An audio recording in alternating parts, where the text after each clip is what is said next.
22 Januari, seekor harimau Sumatera terjerat perangkap babi di perkebunan warga Gulo, Kecamatan Darul Hasanah, Kabupaten Aceh Tenggara.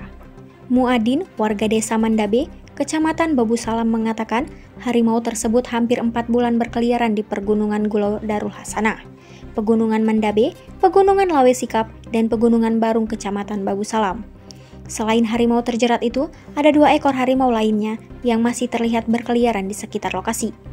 Muadin mengatakan, kemarin sore saat warga bersama petugas dari Taman Nasional Gunung Leuser menghampiri harimau terjerat itu, sempat dikejar sama 2 harimau yang berkeliaran itu.